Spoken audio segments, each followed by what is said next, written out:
En La Rioja tenemos nueva constitución, más federal, moderna, inclusiva, participativa, que consagra derechos para todas y todos.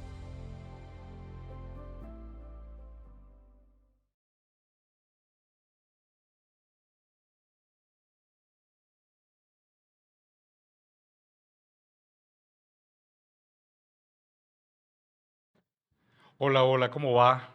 Gracias, gracias por acompañarnos. Vos sabés que hay días que uno no maneja el tiempo, al menos me pasa a mí, más allá de los sueños alterados. Encontré una carta que le mandaron a papá y a mamá, Lito y Raquel, un año después que yo nací. Yo nací en el 52, tengo 72 pirulos hoy. Un añito después, le mandaban a ese Horacio, así dice, tu carnet de salud. Y lo decían porque eran deseos de Perón y de la extinta. Yo había nacido en julio y final de julio muere Eva Perón. Hablaban de un carnet de salud para que yo pueda crecer, jugar, donde el ministro Carrillo, que fue un gran ministro de salud, pensaba un ratito más. ¿Qué le iba a pasar a pibes y pibas como yo? Había un proyecto país, comer, dormir, jugar, estudiar. Y entonces me pareció que era bueno poder hacer un mano a mano con vos sobre días donde hay una sensación de final del futuro. Apuesto que no, pero ahí, viste, diría el amigo Hamlet, algo huele mal. Pero para que nos ayude a pensar en bien, el profesor Ricardo Foster. Gracias, Ricardo. Muchas Bueno, gracias. tratemos, tratemos. Bueno, digo, la ignorancia no es una carta cualquiera. No, vivimos una época de neobarbarie. Hay algo así como un goce de la ignorancia que está muy vinculado a la chatez propia del mundo digital, del pensamiento binario, de lo binario, porque en realidad el pensamiento no es binario, sino que es diverso.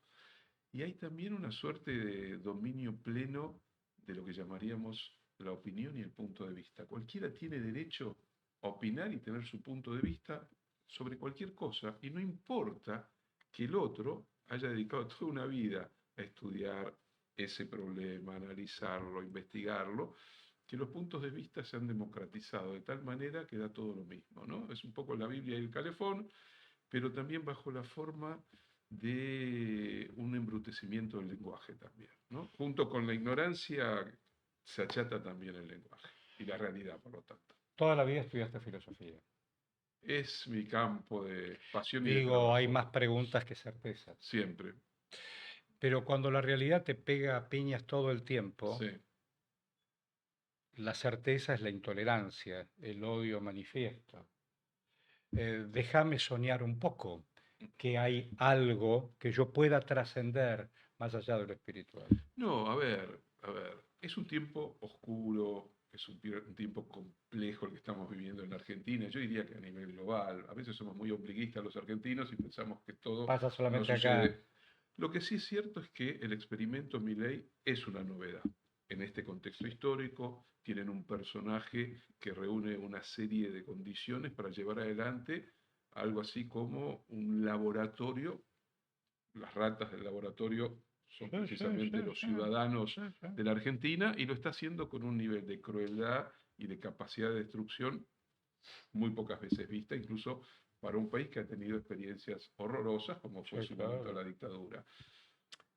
Pero al mismo tiempo vivimos en la historia tiene una característica que nos sorprende dando giros, que la eternidad no existe para la historia, porque para que existiera la eternidad deberíamos ser inmortales. Y Claro. como no somos inmortales, las cosas se van modificando, lo nuevo puede aparecer sin que lo imagines, de repente la pradera que parece tranquila por una chispa insignificante puede incendiarse. Eh, el futuro para las generaciones previas a nosotros era una posibilidad, era un sueño, era una utopía. Nuestra generación creyó que todavía el futuro era el lugar de llegada de los sueños transformadores, revolucionarios. Las generaciones actuales están instaladas en un presente continuo y el futuro es distópico porque el presente ya es distópico. Vos hoy podés ver en cualquier streaming, no sé, Netflix o en lo que se te ocurra, una serie sobre el futuro inmediato y la distopía de ese futuro inmediato ya está absolutamente instalada en el presente, no sé, Black Mirror, ¿no? Uno veía esas escenas de un futuro que parecía lejano, pero ya sucede. Y al mismo tiempo, la sensación es que no hay de cara al futuro proyectos que puedan imaginar el futuro. Entonces, el presente se vuelve demoledor, es asfixiante, pareciera que no tenés miradas de otra naturaleza. Pero te doy un ejemplo. China, que es un país extraño, complejo, que no sabemos muy bien cómo definirlo, si es un capitalismo de Estado, un comunismo capitalista de Estado, lo que fuere, yo me acuerdo, hace 10 años atrás, un poquito menos, estuve en un congreso en Ecuador y en la mesa que me tocó en ese Estaba el congreso chino. estaba un chino del Comité Central del Partido Comunista Chino, ¿no? Entonces, el chino en esa mesa, me acuerdo la compartíamos con Emir Sader de Brasil, el chino dijo, hoy tenemos dos grandes problemas que estamos encarando y tenemos que resolver en la próxima década. Mejorar las condiciones del salario y cambiar el rumbo del crecimiento económico porque el daño ecológico es insoportable y tenemos que mejorar las condiciones ambientales de China. 10 años después, Lo hicieron. lo hicieron. Mejoraron en gran medida los ingresos de cientos de millones de chinos y hoy vas a ciudades como Beijing, Shanghái, que antes no se podía respirar, Tal cual. y son ciudades modelo. Eso no significa que China sea la sociedad maravillosa, pero significa que hay otros caminos, que hay otras estrategias. Yo digo, que en hay esto otras de pensar en posibilidades, otros ¿no? caminos, en algún momento vos, Horacio González y otros tantos, pensaron en bisagra y se sentaron y escribieron cartas abiertas. En esto de es lejos, parece, Sí, ¿no? 15 años atrás, 2008. Y sentarte hoy a escribir qué, cómo, cuándo y dónde, qué sé yo. O desde dónde. Yo creo que cada Porque tiempo... vos lees Mariano Moreno, la Carta de Sí, los Hacendados, y tiene vigencia. sí, no, a ver. eh, Los principios de la Revolución de Mayo, ¿viste? Francés. lees a Platón y todavía tiene vigencia. Totalmente. Quiero decir, cada época reinterpreta a su modo sus necesidades. Sí. Lo que pasó en el 2008 es de otro orden. La invención de carta abierta sucedió allí y Sí. tuvo su historia. Hoy estamos enfrentados a algo completamente diferente, a algo que es del orden de la... Es una mezcla rara, es del orden de la monstruosidad, es del orden de lo bizarro, es del orden de la psicopatía. Tengo la sensación, cuando te voy escuchando, que es como Mm, un laberinto, ¿viste? De aquellos incluso que buscaban al Minotauro, que sí. buscabas y el tipo te estaba esperando en la punta de otro lado. Sí, lo que pasa es que me parece que hace tiempo que las señales ya nos venían Había mostrando señales. el deterioro de la sociedad contemporánea. La pandemia es un antes y un Sí, después, total. pero el proceso de la digitalización, el avance salvaje de las nuevas formas tecnológicas, la construcción de una especie de yo hiperbólico, hipernarcisista, Sí. hiperegoísta, autorreferencial, que es una peste que invade, yo diría, a casi toda la sociedad y particularmente a los más jóvenes. Y al mismo tiempo, la soledad, porque esas La brutal tecnologías te soledad. colocan en una experiencia La brutal solitaria, soledad. de competencia, de sueños de un triunfo extraordinario donde tu vida puede cambiar de la noche a la mañana manejando una consola, apretando adecuadamente los botones de tu celular o jugando Pero la digitalmente. inteligencia artificial no me devuelve la utopía. Yo No, pongo no, utopía y me dice, bueno, aquí puedo decir que la utopía, no, no, pero la no. utopía no No, es. no, yo diría que la inteligencia artificial está desafiando la condición humana. Hacia adelante pone en entredicho la condición humana. Bueno, el premio Nobel de ahora que acaban de otorgarle al de la física y qué sé yo, es el tipo que está todo el día pensando en inteligencia artificial. Sí, es un tema demasiado complicado para resolverlo en dos Mirá minutos, a ¿no? vos, yo hoy pasé por una librería, vi que Sí. ya has publicado en estos últimos días un libro sobre Borges. Sobre Borges, que Se, parece titu- raro, ¿no? se titula, La biblioteca infinita. y yo hoy estaba leyendo en el colectivo mientras venía acá un cuento de Borges, donde Mm. un combatiente entre unitarios y federales, qué sé yo, sabe que se va a morir y le dice adiós, yo quiero volver a Entre Ríos, no me mates en cualquier lado. A vos querés volver, pero con una condición. Si no, ibas al donde yo te decidía. Nadie te va a ver en Entre Ríos. Vos vas a estar ahí, pero no te van a ver tus hijos, tus Mm, amigos. Se me tremendo. pone la piel de No, gallina. tremendo, ¿no? Tremendo. Tremendo. Sí, sí, Borges jugaba a esas cosas. sí. Entonces digo, está todo bien. Uy, tengo 3 millones de amigos. No tenés a nadie, No, flaco. nadie, No tenés nadie. a nadie. No, Uy, qué linda piba. Pero no me da un beso. no, es una paradoja de la época, porque probablemente el rasgo característico y dominante en términos de salud mental Ah, bueno. es la depresión. La depresión es una peste en la sociedad contemporánea que te está diciendo todos los días que tenés que vivir pum para arriba, en Claro. estado maníaco, que tenés que salir a Claro. consumir, que vivir dentro del glamour del shopping center o donde sea, y al mismo tiempo te lanza a la soledad, a la sensación de que no hay sentido, que no hay perspectiva, que no hay diálogo, que no hay conversación, No hay abrazo. no hay abrazo. Detrás de la crítica, con razón, de los feminismos al amor romántico, en realidad Ah, eso me a interesa. mí me perturba la idea del desplazamiento. El amor romántico tiene muchas taras, porque tenía mucho que ver con un determinado modo de la masculinidad, con una forma de construir lo femenino, pero lo que viene a cambio es de un orden que mete miedo. Las aplicaciones para citas que generalmente o son fallidas o duran un ratito o Y ni hoy siquiera sé quién sos. ni siquiera... Y algo que también es cada vez más loco, que nuestra personalidad hoy está dualizada. A ver. Nuestra supuesta personalidad real, ¿sí? Sí, Quiénes somos en el mundo concreto, sí. con nuestra Me familia, estabas con nuestros contando que amigos, estás contento porque tenés un porque tengo un nieto. nieto, con nuestra familia, y la personalidad que se construye, por un lado, en Internet, si es que yo la Te construyo, dicen, a ver cuál es su perfil, don Ricardo. bueno, pero aparte está todo lo que nosotros le regalamos, Ah, le claro. regalamos de nuestra intimidad, Totalmente. que ni siquiera la conocemos en profundidad y que sin embargo Me la la devuelve. monetarizan Claro. A como ver, negocio. voy a poner música para poder estudiar. Pero Y sale la computadora y me dice, jazz. Claro, si yo quería escuchar a sí, Billie Holiday. lógico, pero algo más grave todavía. Cuando nosotros éramos adolescentes Sí, o jóvenes, podíamos aventurarnos a cometer todos los errores y sí. posibles que no quedaba huella en general, salvo Ah, que te la hicieran marcar si caías en sí, cana. claro. Hoy, todas tus acciones tienen huella digital. Todas. A ver, ¿me abre la puerta? Tu, tu, tu, tu, tu, tu. O sea, vos vas a un laburo ¿Cómo? Tu, tu, tu, y tu, ahí tu. tienen todo ya.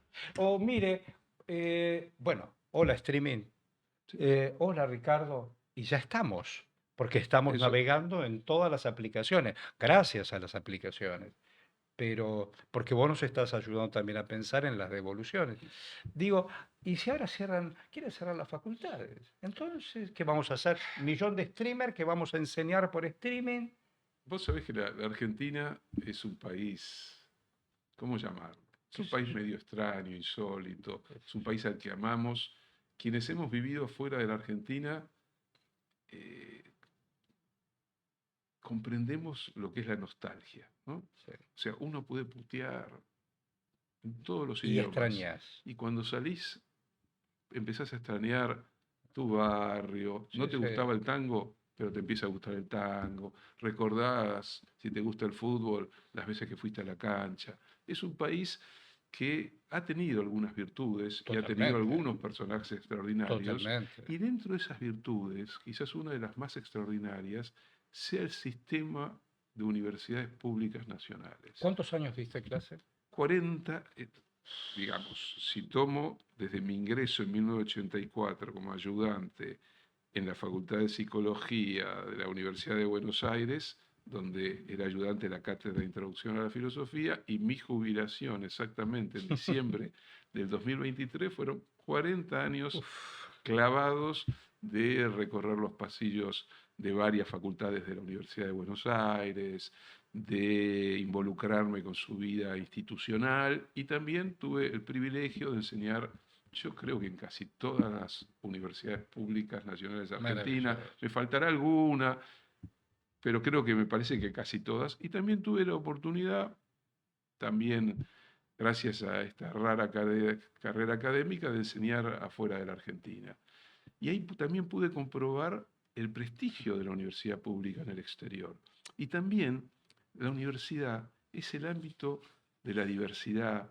A mí me disgusta mucho cuando salimos a defender la universidad pragmáticamente, defenderla en términos de rentabilidad. No, miren que la universidad o la ciencia es rentable, por eso no hay que eliminarla.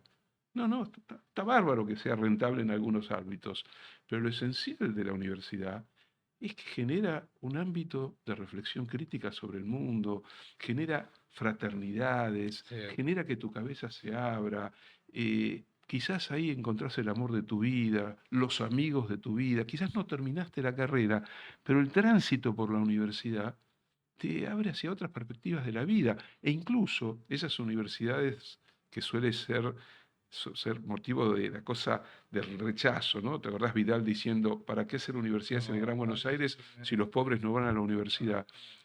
Por supuesto que van a la universidad. En Los Polvorines, en Moreno, en José Cepaz, en Quilmes, en Florencio Varela, en Avellaneda, en Hurlingham, y así podríamos seguir. Esa red de universidades generó que un chico o una chica de origen popular, a la que le cuesta no solo plata venir a estudiar a la ciudad de Buenos Aires, sino que cambiar de universo, adecuarse a otro lenguaje, que lo miren de otra Que yo te manera. acomodaría. En ¿Qué cambio, haces vos? Voy a la universidad. claro, pero ir a la universidad de su espacio, de su barrio, es otra cosa también. Y entrar en la universidad, experimentar la universidad. Y aparte algo que obviamente la ignorancia es una construcción política. Las extremas derechas se apropian de la ignorancia y la transforman en una herramienta política, porque lo que quieren es precisamente transformar en verdades las mentiras y destruir la propia idea de verdad. Y por lo tanto, el lugar de la ignorancia tiene que ser un lugar que siempre esté como escalando en la visión que las personas tienen. Milei dice, la Facultad de Ciencias Económicas de la Universidad de Buenos Aires es una facultad donde lo único que se enseña es keynesianismo y marxismo. Es una mentira gigantesca. Total. Para cualquiera que haya entrado a esa facultad. Es más, yo diría, el problema que suelen tener las facultades de Ciencias Económicas es que hay demasiada teoría neoclásica, mucho neoliberalismo dando vueltas, pero hay cátedras keynesianas, neokeynesianas, neomarxistas, de todos los colores habidos y por haber. Y que un profesor recorre un camino que implica antecedentes, concursos. Concursar significa que vos te enfrentás literalmente a una mesa con 3 o 4 colegas que vos podés conocer o no, que pueden ser normalmente de otras universidades, donde te toman un examen, donde tenés que dar una clase pública. En la universidad pública en la Argentina, por ejemplo, la Universidad de Buenos Aires, cada 7 años vos tenés que concursar. Ah, no me digas. O sea, vos empezás como ayudante. Digo, en esos 40 años vos Yo tuviste concursé que revalidar varias veces, varias veces. tanto para cambiar, pasar a ser adjunto, como a ser titular, varias veces. Pero aparte, si vos dirigís un proyecto de investigación y estás en el sistema científico, recorres un camino que implica también toda una serie de evaluaciones respecto a tus publicaciones, los lugares donde enseñaste, y cotejás continuamente con colegas que piensan como vos, que piensan diferente. Vos entrás a la Facultad de Filosofía y Letras, no sé, vas a la Escuela de Historia y vas a tener cátedras de las más diversas orientaciones y teorías, pero eso lo mismo va a suceder en la Facultad de Ciencias Exactas. La gente piensa que la física tiene una sola dirección. No, hay múltiples teorías, Pero múltiples ¿por qué se escuelas. festeja la ignorancia? Se festeja la ignorancia. Porque vivimos en un mundo cada vez más plano, más chato, donde la experiencia de las personas ya no es una experiencia personal, sino que se hace a través de lo virtual. ¿Y cómo se construye política? Así como la conocimos. Eh, es una pregunta con Sí, respuestas muy sí, muy complicadas. Yo creo que complicado. estamos en un momento Sí. de gran desafío, digamos, ¿no? Porque normalmente la política requería de un ágora, requería de un espacio público, Claro, requería de una conversación, requería de formas de participación, requería de la calle, requería de ideas, claro. requería de argumentos. Mm. Hoy no Pero se requería también argumenta. de líderes. Líderes, por supuesto. Hoy ya el argumento es algo que está fuera y lo que aparece es la política ligada a los afectos, las emociones. Eso siempre fue. Sí, pero detrás de Perón, detrás de Roosevelt, detrás de Lenin, detrás de De Gaulle, detrás de Kennedy, detrás de Mao, detrás, te estoy nombrando de Sí, distintas, sí, detrás de sí. Mussolini, Sí, sí. había ideas, Sí, sí. producción de sentido. Después había confrontación, podía haber una política pensada como política de amigo o enemigo o una política pensada en un foro democrático, pero la política requería, junto con la emotividad, con lo Sí, mítico y los claro. símbolos, requería un proyecto, una estructura de identidad. Hoy por hoy, al menos en la Argentina, no hay un proyecto. No, yo diría que, a ver, Y al hay, menos a ver, para más de dos no hay. claro, ese es el problema, porque Es un sí, país para hay un poquitos. experimento, que es un experimento que, como ellos mismos dicen, la Argentina es atípica porque un personaje que le dijo a la sociedad que venía con la motosierra y que iba a hacer un ajuste salvaje, fue votado por el 56% de los votos y está llevando adelante el ajuste más brutal si la única comparación es con el primer año de la dictadura, Sí, que fue no solamente brutal en términos económicos sociales, sí. sino que fue brutal en términos de los cuerpos. Todavía tenemos un escenario, vamos a llamarlo, entre comillas, relativamente democrático, pero lo que tenemos es una forma de ejercer la gestión pública que lo ha dicho Milei. Yo soy un topo infiltrado en el Estado para destruirlo. Es decir, Milei lo que quiere es vaciar el Estado, destruir agencias esenciales. Las agencias estatales, la mayoría de ellas, tienen que ver con cómo construís una comunidad, cómo defendés a una comunidad. Vos leías al comienzo del programa algo que tiene que ver con Carrillo, con la salud pública, con el Claro. cuidado del otro. Este es un gobierno que ha puesto ahora a un nuevo ministro de salud que el único antecedente que tiene es ser alguien del mundo empresarial de las Mm, prepagas mm. y que su objetivo es Lo privatizar primero la que salud. hizo, atacó no solamente el Bonaparte, sino atacó el Garrahan, el hospital más emblemático de América Latina que tiene que ver con pibes. Digamos que, para no ser injustos, el menemismo lo hizo.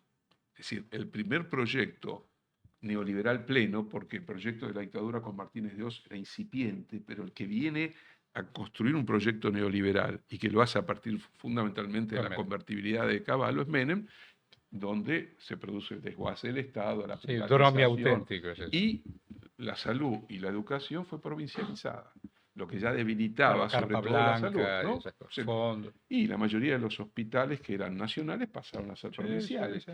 pero no, bajo una lógica que uno diría, no, bueno, pero las provincias estaban en condiciones de... No, acordate que en los años 90 se hablaba de provincias que no tenían destino, Ah, ¿no? bueno, pero yo Catamarca, La siento Rioja. hoy que el país no tiene destino. Eh, a ver, Es muy pesimista eso.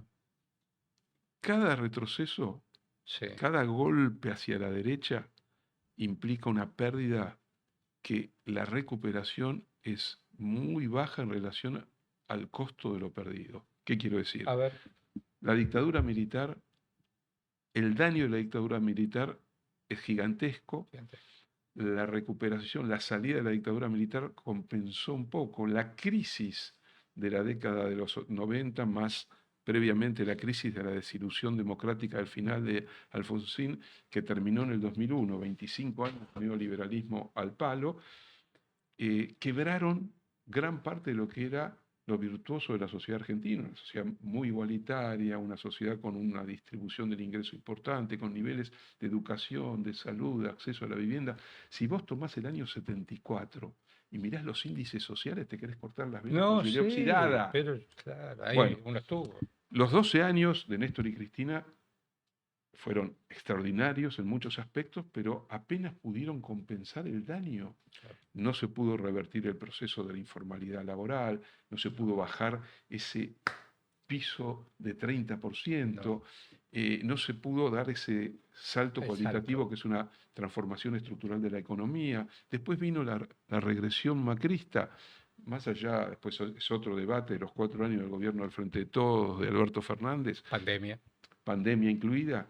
De vuelta, lo que podés recuperar es un porcentaje mínimo del impacto de la capacidad de destrucción que tienen las derechas en Argentina.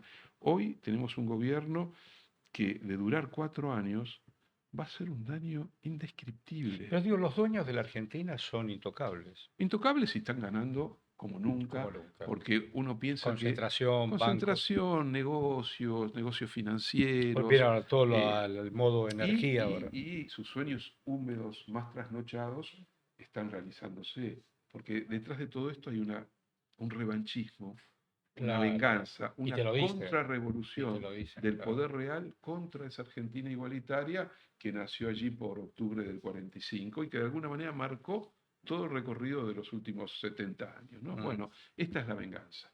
Esta es la venganza. Digo, te preguntaba yo sobre la utopía, pero hay Sí. fuegos rebeldes. Uno puede pensar no solo en el Mayo francés, sino Mm, también en el Cordobazo. sí.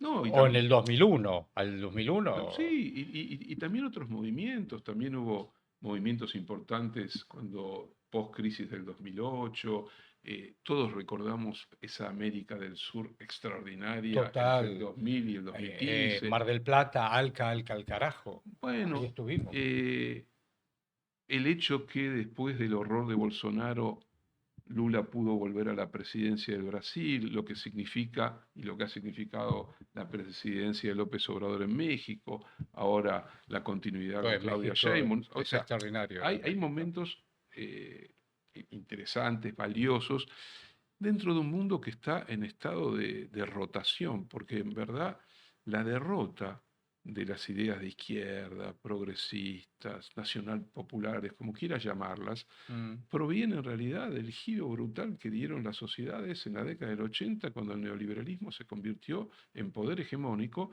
mm, y se derrumbó ya un socialismo que venía derrapando, pero mm. no importa, pero estaba ahí como podía jugar un poco a balancear. Cuando se liberó el capitalismo de una manera brutal y el neoliberalismo avanzó de una forma tremenda sobre el conjunto de las sociedades, ahí experimentamos una terrible derrota de eso que vos imaginás como la derrota del futuro, porque las ideas transformadoras, las ideas de izquierda, las ideas democrático-populares, siempre se pensaron de cara a un futuro que el presente iba construyendo, pero el futuro tenía que ser el lugar de la realización. Ese Sí. futuro se nubló. Pero fíjate vos, vuelvo al comienzo de nuestra charla. La igualdad del conocimiento, Sí. cualquiera, haya sido el colegio o no. Mamá, voy a casa a comprarme 2 kilos de pan. ¿Y Mm. dónde lo compro? Tú, 2 kilos. ¿Qué son 2 kilos? No sé, 2 kilos de pan. No lo razoné, lo resonó la No, maquinita. Un celular pedorro pero que tengo en peor el bolsillo. todavía. Voy a ser exagerado a Sí, propósito. Cada vez hablo que, del sí, sí, conocimiento, ¿no? cada vez que vos te olvidás algo, recurrís a Google. Sí, Cada vez que entras en Google, una neurona tuya perdiste. se achicharra. Dice, hoy hoy no laburo, dice la neurona. Porque la memoria es una de las cualidades más extraordinarias del Maravilla. ser humano. Y la memoria requiere ejercitación, requiere práctica, es una gimnasia de la vida. ¿Cuál es el recuerdo emocional en tu inteligencia emocional más latente de tu infancia o adolescencia? Un recuerdo, Un qué recuerdo, pregunta el más difícil. lindo, el más inolvidable. Unos cuantos, puede ser. El barrio, Ah, el primer beso, qué sé yo. eh, Mi infancia en la Lucila.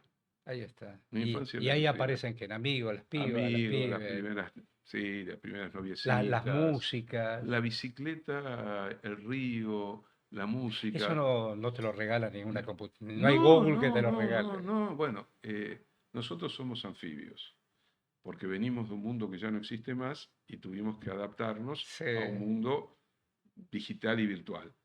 El mundo que quedó a nuestras espaldas, el mundo de nuestras infancias, nuestras sí, adolescencias, incluso de nuestras juventudes, es un mundo que también tenía sus taras, sus problemas, totalmente. pero es un mundo tremendo y extraordinario.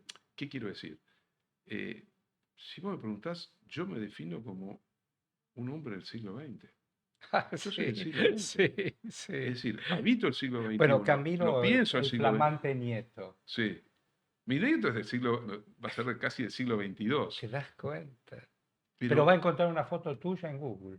sí, Pero yo encontré el papelito que me sí, mandaron don Carrillo, que sí. alguien, yo le decía a alguien otro día, hubo dos máquinas que revolucionaron ese siglo XX, que fue la máquina de escribir y la máquina de coser. Sí, sí, sí. Hubo otras, ¿no? Pero digo, La radiofonía, claro, el digo, cine. alguien se sentó a escribir esto. No, por supuesto, por supuesto.